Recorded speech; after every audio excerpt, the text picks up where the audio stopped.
Cloud.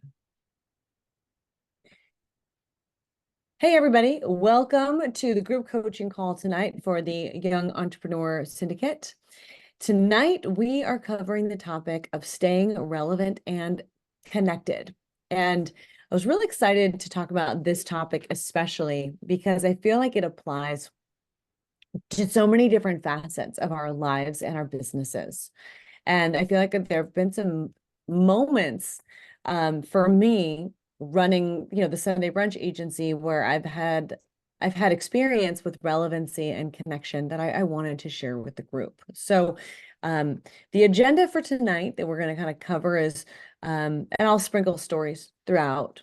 The agenda is understanding relevance, strategies for staying relevant. Then we're going to talk about relevancy as it related to age.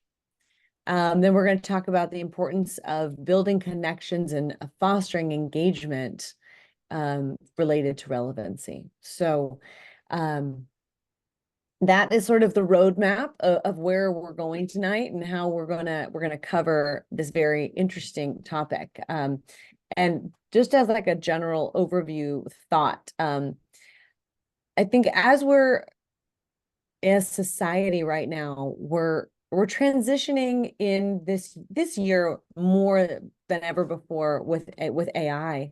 And I want to just like quickly mention the fact that, a lot of people have been having conversations about the relevancy of their jobs, right? I mean, is my job going to go away? Is it still going to be here? Is my skill level still going to be relevant? So, I think relevancy, is something that we should, definitely hone into tonight as we talk about this. So understanding relevancy, relevancy in the context of entrepreneurship and of our businesses. I think as a general blanket overall, it's important that if we're relevant and we're staying relevant, then we're up to date. In the most simplest of terms, we're up to date with industry trends. We're up to date with consumer needs. We're up to date with, the technological advancements that are happening, right? So I think if I was reading this really fascinating article in preparation for this conversation that we're having tonight, about future proofing your business and how to stay relevant in this world that's moving fast. And it's, AI is a big part of that.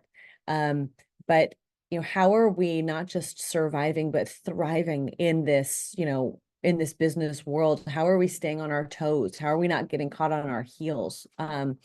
So the analogy that this article gave was in relation of surfing.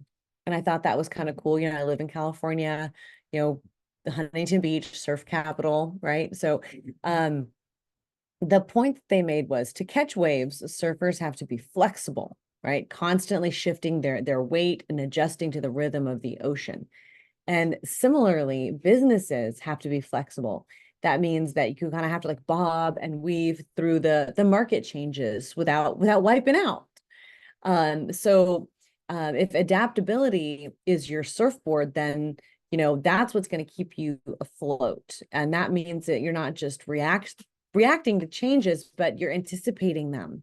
It's about hiring the right people who can switch gears with you, who kind of bring like their toolbox of like a Swiss Army knife of skills that are useful in different scenarios. So, and as you're doing that, you're also kind of keeping one eye out onto the horizon of looking like what's the next big wave that might be coming. What's the next big disruptor in your business or challenge that could be coming. So, I don't really think that you can like future proof your business, but you can definitely keep an eye on the horizon. You can be ready to, back to the surfboard analogy, like paddle hard when you see the next big opportunity or the next big wave coming. And get ready to stay balanced with the right skill set and the right people. So I think that is kind of where I'm at today with staying relevant in this rapidly changing society. And I think for all of us, some of us might think, oh yeah, like I'm relevant. And some of us might be scratching our heads a little bit and say, I'm not sure. I don't know. Am I relevant? So there's a little activity here. I mean, sometimes I call it homework, but an activity is, think about and kind of assess the current level of your relevance by, can you answer questions about industry trends, or what's going on in the competitive landscape of your business? Like, are you up on those things? And if you're like, yes, 100%, I know everything that's going on in my industry, then great. And if you're like, oh, I think I've taken my eye off the ball a little bit, or I'm not an early adapter on something, like I think I need to do more homework. Like this is the moment where I want you to think, okay, like I'm going to start dedicating a little bit more time and effort and energy to staying relevant with the trends of what's happening in society or what's happening in the entrepreneurial world that I'm trying to grow my business in. So kind of like, don't be afraid to kind of have that gut check moment, to take a moment for that assessment and see if you are staying relevant in the trends that are happening around you. I think that is an important gut check for all of us. And so as we kind of take our journey tonight, it's important that we recognize there are strategies for staying relevant. If you've raised your hand and you're like, okay, like I taken my little assessment and I think I should try to be more relevant. Like, all right, Rachel, like what's the answer? Don't just give me the problem, right? So let's give you some strategies for staying relevant. One of them, I think I kind of gave a hint to, is continuous learning. Like, we are all lifelong learners. You're on this call, you're watching this recording, it's because you're a lifelong learner. And that's a great thing. So don't forget to give yourself that pat on the back. Like, and that can be a part of your staying relevant, right? And staying connected. So, is there a podcast you want to listen to? Is there an event you want to attend? Is there a book you want to read? Like, remember, we've talked historically about 75 Hard, and we've talked about the importance of actively reading books that are bettering ourselves. Maybe it's time for you to get a new book. Maybe it's time for you to commit to that 10 pages a day. Being a lifelong learner. The last time I went through 75 Hard, I didn't just read business books. I read books on the importance of sleep, and I read books on stress, and I read books on parenting, right? So you can be a lifelong learner to stay relevant in many topics. So continuous learning. And, I encourage this community from the Yes community to share industry blogs, podcasts, online courses, places that you have learned something that's helping you stay relevant and connected, and to help the whole group. That old analogy, the rising tide lifts all ships. So, that's important. And I know Jim and Rod and I will continue to share those as well. Quick side note here. Last weekend, I was at my daughter's volleyball tournament, and I went outside to do a 45-minute exercise walk in between their matches. And I put on some Andy Frisella podcast episodes and totally binged like 3 different episodes. And it was great. It was good to have like that kind of like basically a mental cup of coffee and get kind of re-energized and updated on things. So, be an active, continuous learner. Now, with that in mind, I think that being a passive recipient of information is one thing, but to actually engage with that content is the next level. And that means that when you're going to share, let's say with the Yes community, you're going to share something with us, like read this book or listen to this podcast. Well, the engagement is the next level. So what did you learn from this? Why are you recommending it? Or let's say like Andy Frisella says with this podcast, like pay the fee. And in his world, pay the fee means share the show, share it on your social media, share it with a friend, engage with the show, engage with the content. And, that makes it more meaningful, especially if you're going to be recommending this or referring it to your friends, your colleagues, your partners. Why did you like it? What did you learn from it? What did you take away?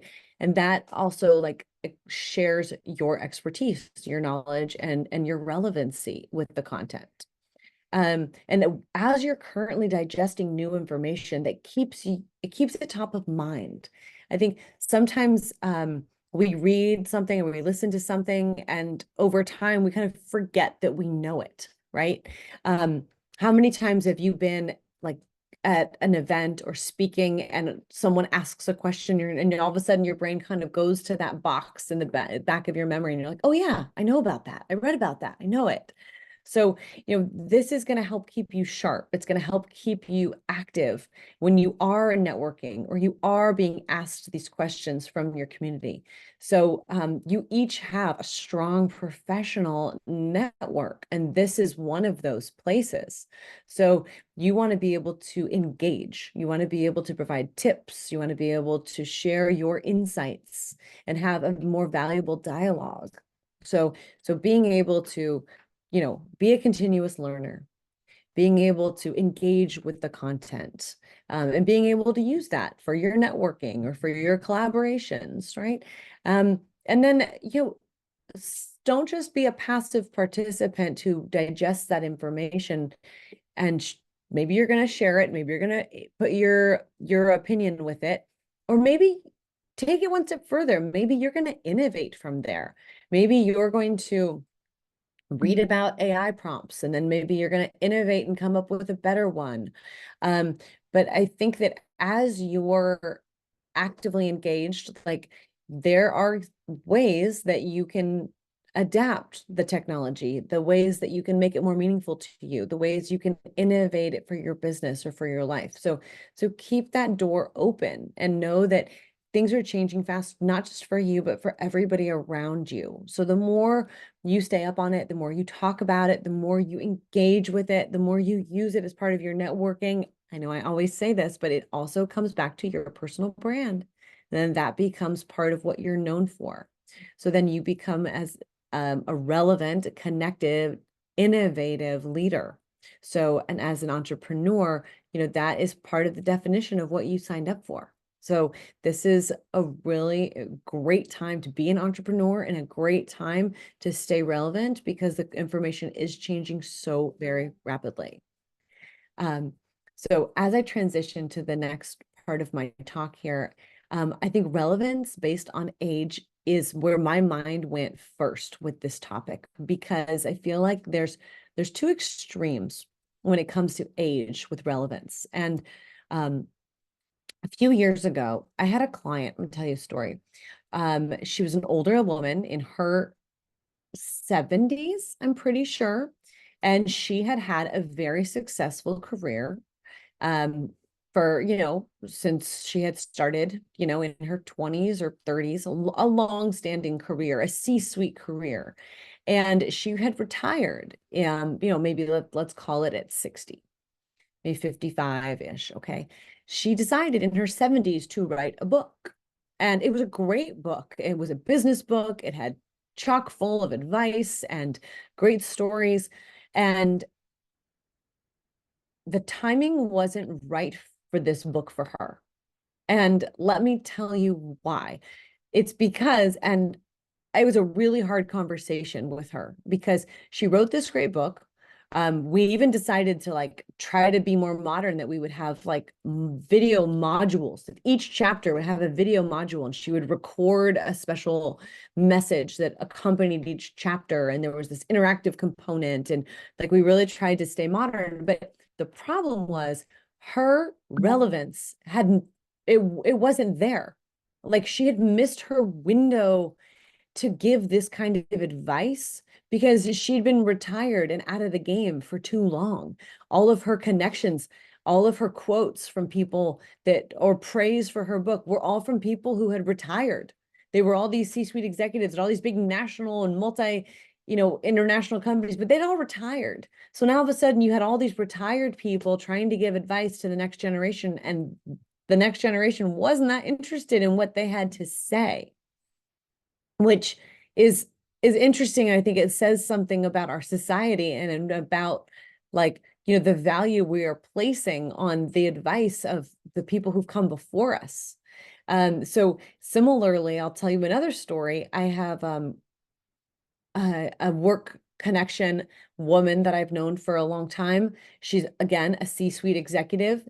Now she's also in her 70s, and she has not retired yet. She has continued to start business. She got out of the C-suite and started as an entrepreneur in her 50s.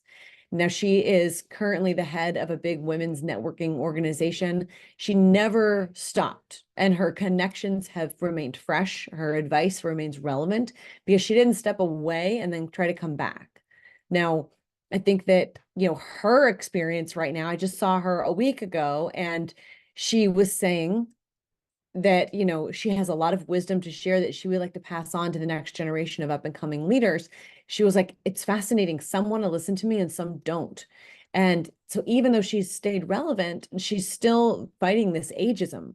So that is like one end of relevance that our society has right now. And I don't know if that's going to change anytime soon.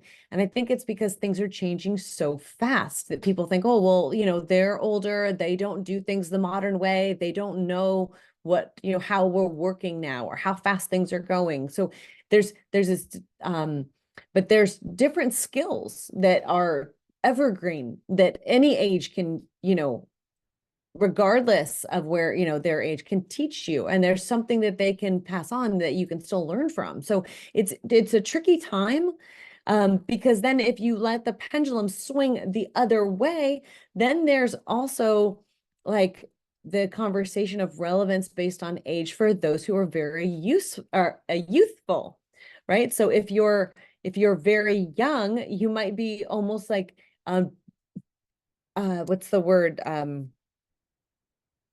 I don't know what the word is, but you might be like kind of like chalked into that same group of like, I don't really care what they have to say. They're too young. They don't know any better, right? Ageism, I guess, is what I'm kind of talking about. So there's this like two sides of the spectrum where I think that relevance plays a part, and we should be aware of that in our engagement with people, especially as we're talking to our mentors or we're talking to our up and coming younger employees, to make sure that we're conscientious of that, and also conscientious of how we're positioning ourselves as we are at one end of the spectrum or another. And then in the middle, the biggest pot of people are in the middle. They're middle-aged, middle career, entrepreneurs and executives, who are facing different challenges. And, they might be juggling being a parent. They might be juggling, building a business. They might be juggling financial insecurity. They might be juggling, lack of time. So, maybe they can learn a little something about time management from those who've come before, or maybe they can learn something about how to do things faster by talking to the younger generation. So there's benefits to having, wisdom and knowledge from and relevance from the perspective of these people at different ages and stages in their lives. So, I think that area of relevance is the most interesting to me. And I do know that most of the older executives that I know, they want to mentor, they want to teach, they want to coach, they want to share what they know. And I hope that younger entrepreneurs and, those with that like fresh perspective and that are more adaptable to these new technologies, I hope that they're open to gaining, guidance and insights, and also to sharing, what they know, so as like I'm in my 40s, and I often, ask my teenager for help with, technology, because, my kids, they've grown up with technology in a way that I didn't. So, and they're very on the cutting edge of what's relevant and what's new in terms of technology or vernacular and that kind of stuff. So I'm trying to learn from them, and I'm trying to learn from those who've come before. So I want to mention that to each of you, because I would imagine you all have come into you've crossed paths with somebody at one stage or another, that, that age perspective sharing has come into play. So, and I just think that facilitating a discussion on how different age groups can support each other in staying relevant is an important part of this dialogue and this conversation for us. So, by the way, the woman with the book and the video series and all of that, she was like, what do I do? She's like, I have all this time. I really want to, share my wisdom and knowledge. And eventually I was like, you can keep trying to fight the good fight here, or you can maybe go spend some time with your grandkids and like go spend some time with your husband and go, travel and do other things. Like maybe, you need to close that chapter. Anyways, I think she, maybe cross that bucket list item off and then kind of like was ready to move on. And that is what happened with her. But that's just one example of thousands. I think, I was talking to Robert Greene, the author of 48 Laws of Power. And, he is, had a different stage in his life where he's had amazing success with a bunch of different books that I would recommend, all of them, by the way. But he has, I think he speaks openly about the fact that he has like a lot of health issues. So, he's not writing as much as, or speaking or traveling as much as he used to, but he's still very relevant and connected because of the words and the,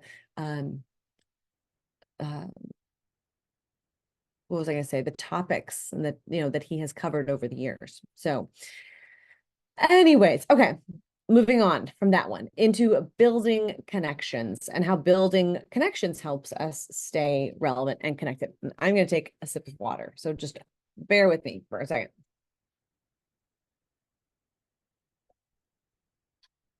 Thank you. Okay. So the power of connections. All right. So obviously, I'm a fan of networking. I'm a fan of, collective group organizations and group coaching, okay, because it helps us stay relevant. In addition to all the other great things that being part of a community does. I've got another story for you. So when I was living and working in Los Angeles, I was teaching at UCLA. It was part of the the Institute of Advanced Advertising Studies program that was run through the National American Advertising Association. And what we did every year, all of the advertising, and by the way, this happens in LA, it happens in Chicago, it happens in New York. Like this program happens in different places, but it happens once a year. And what happens is all of the advertising agencies nominate one or two, maybe three people from their organization to participate in this. And you get college credit for doing it. So they're always like young in their careers. And then what we do is we take all those people, maybe like 60 kids and they're young adults, and we would put them into groups of about like 7 people per group. And then we would give them an assignment.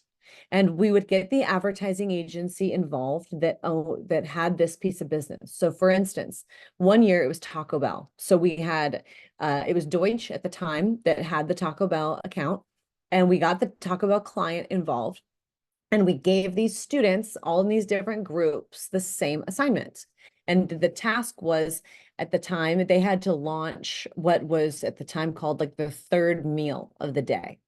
And so these students, young adults, they had to conduct their own original research. They had to do their own strategy, their own competitive analysis. They had to put their own campaign together with creative.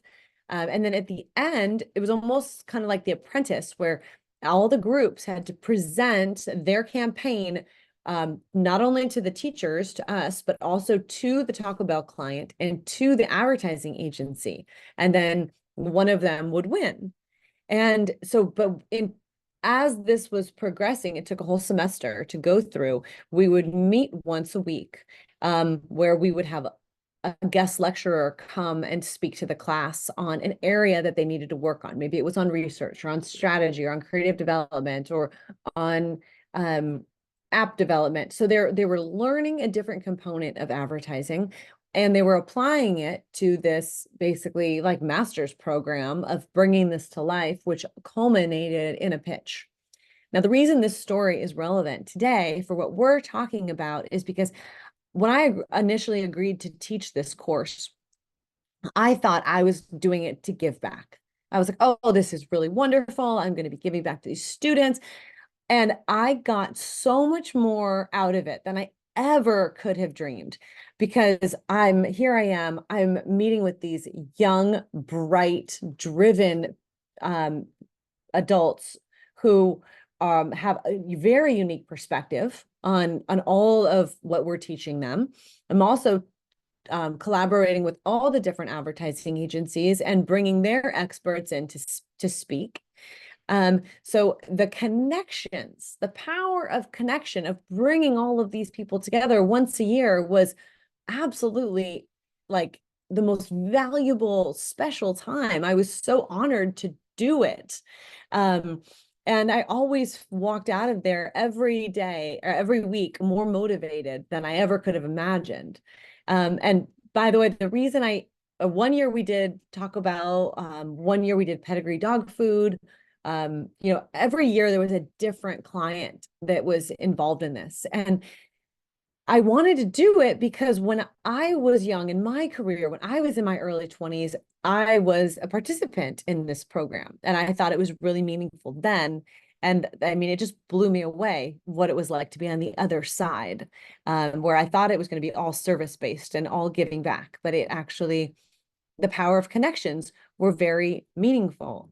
So a lot of those students, young adults, ended up working for my company, or they ended up going on to do great things, and I got to cheerlead for them, for the rest of their careers. So that was a really important moment for me. And at the time, I had two small kids, and I was in the middle of a divorce when I was teaching.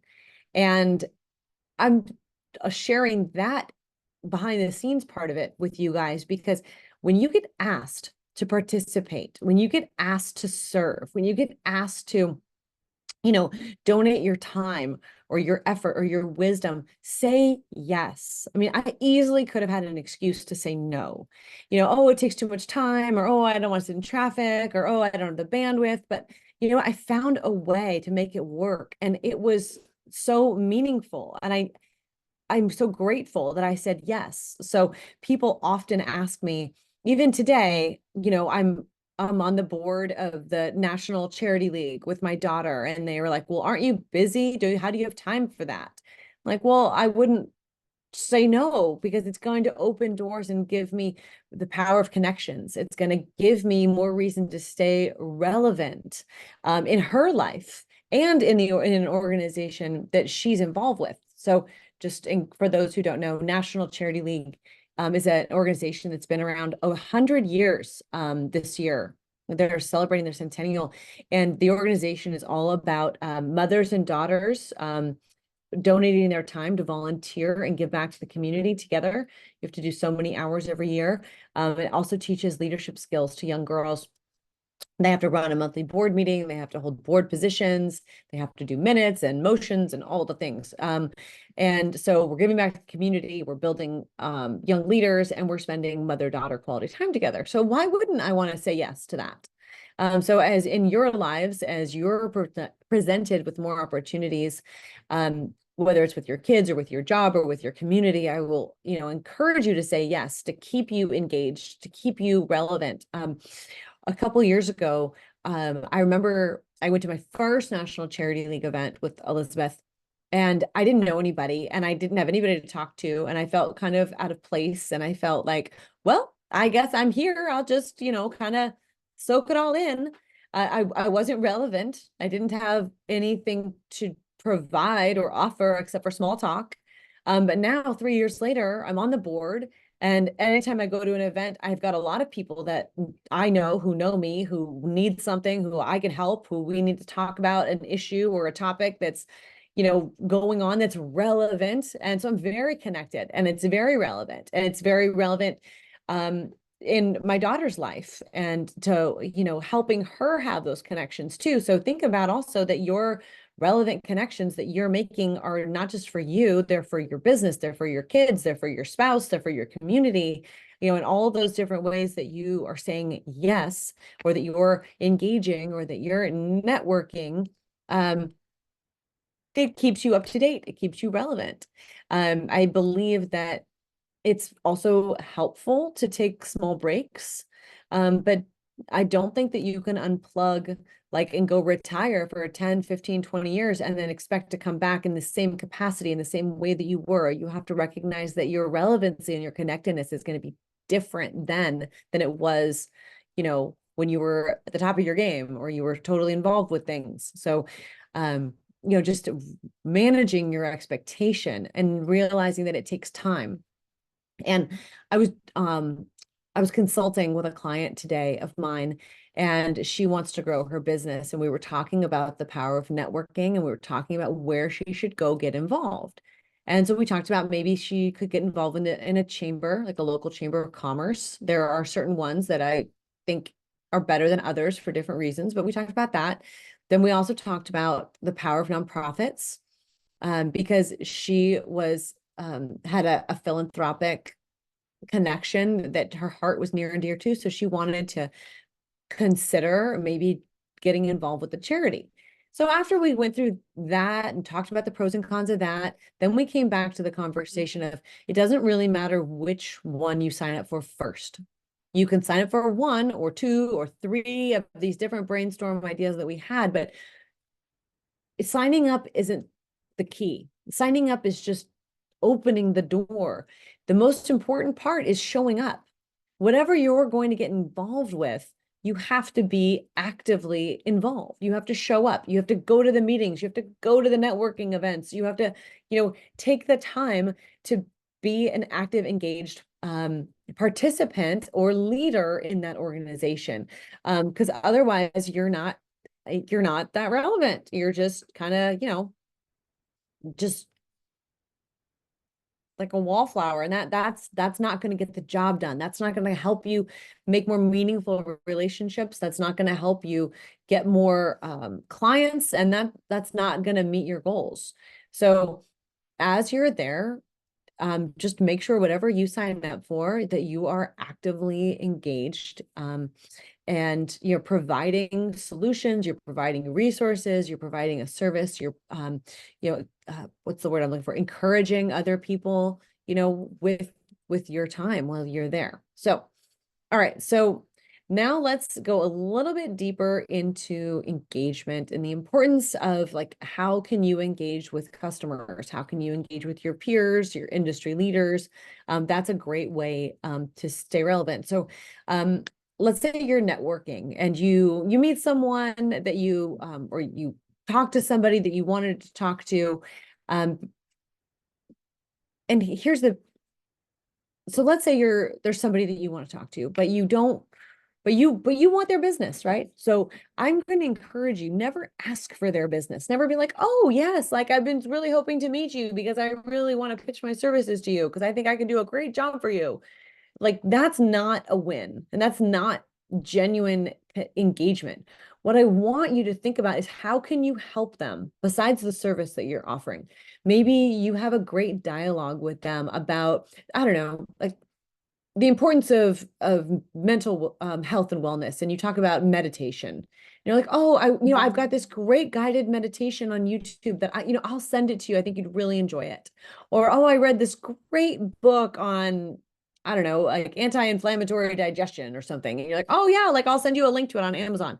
So it doesn't have to cost a lot of money. It doesn't have to cost any money. It just has to be thoughtful. It has to cost your time. So active engagement, when you are listening to people and, you're building relationships with them beyond just the service or the product that you're providing. So I think this is a good time to tell the story about how I always really appreciated and admired Chapman University. I think that they're great. And I really knew that I could help them, and I wanted their marketing.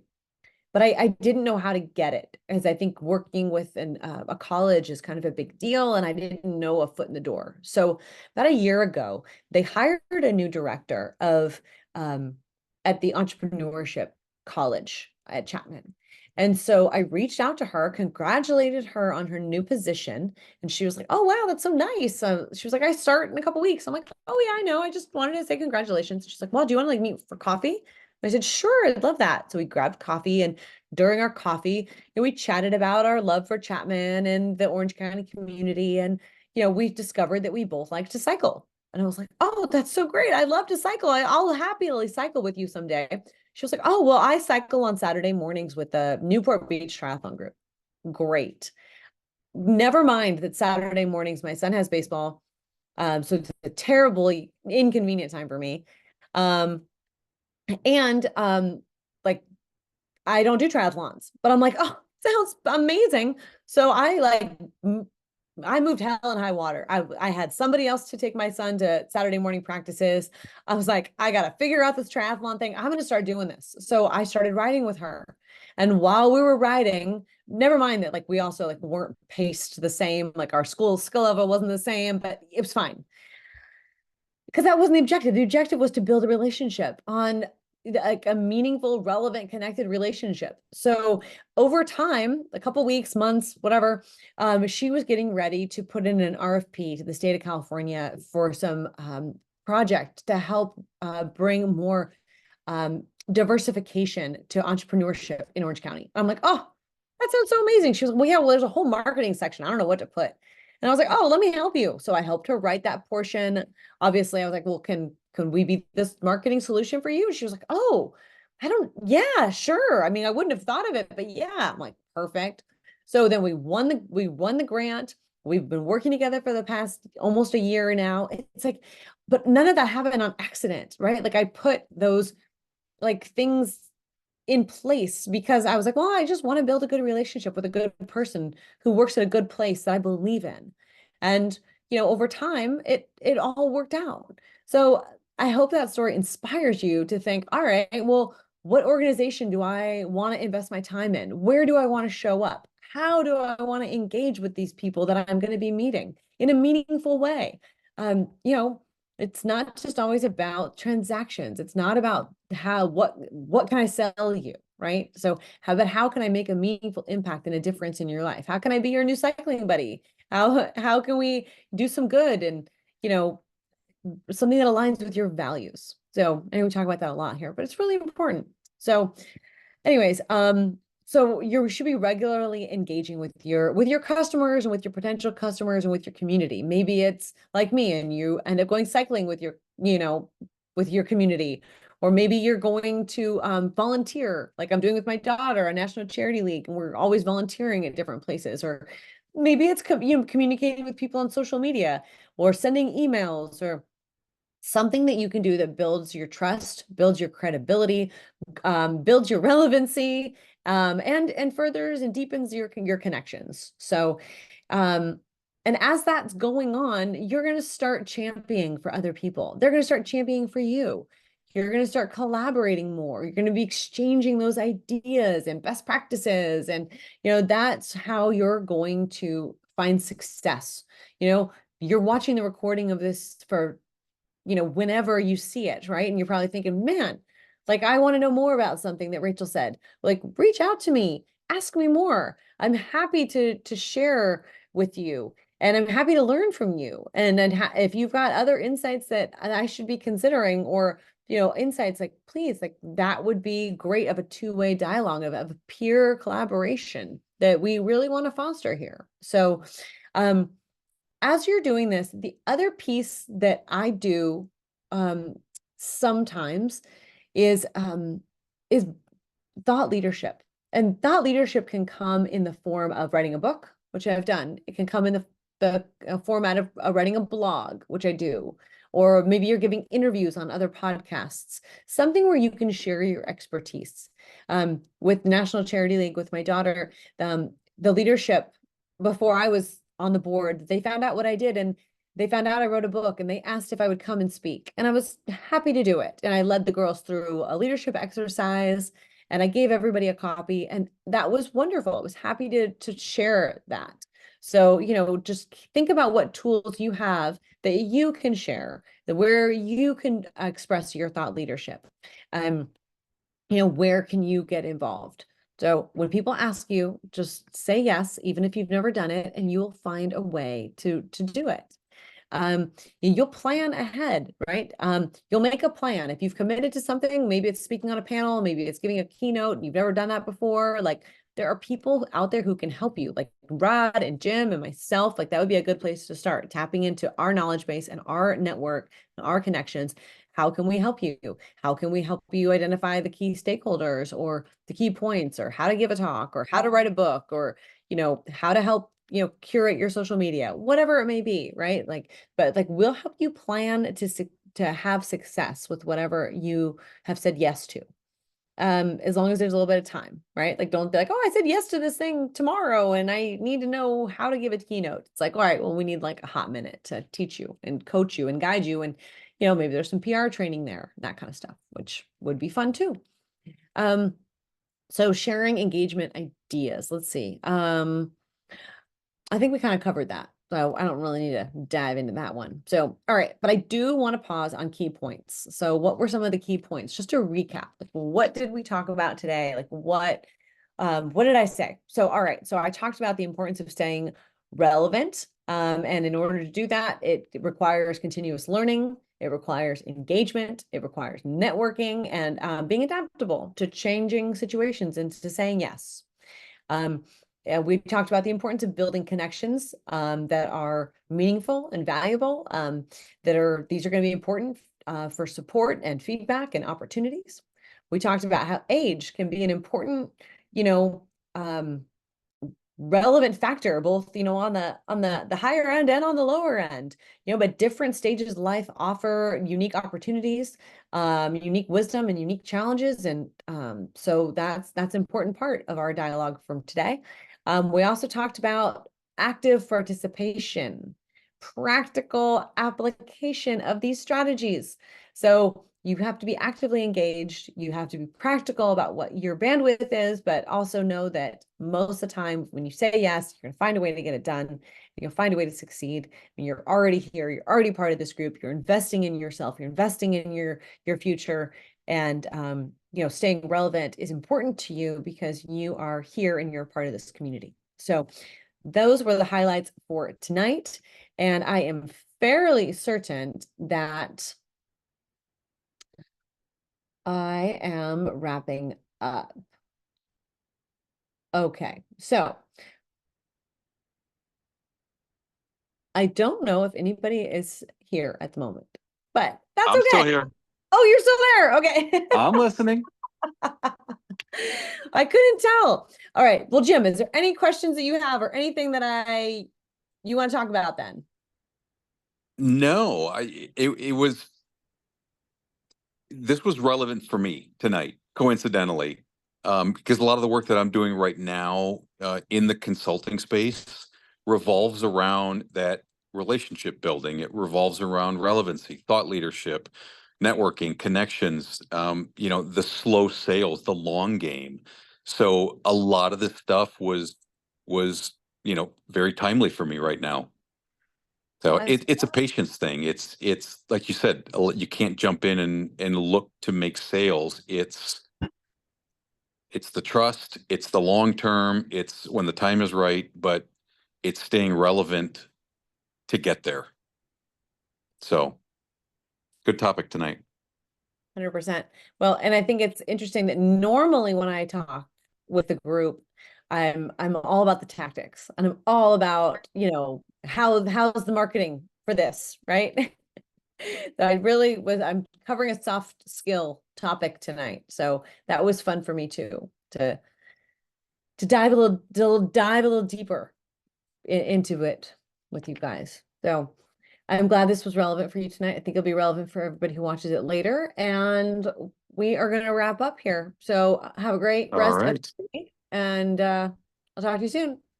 All right. Thanks, Rachel. Bye. Bye.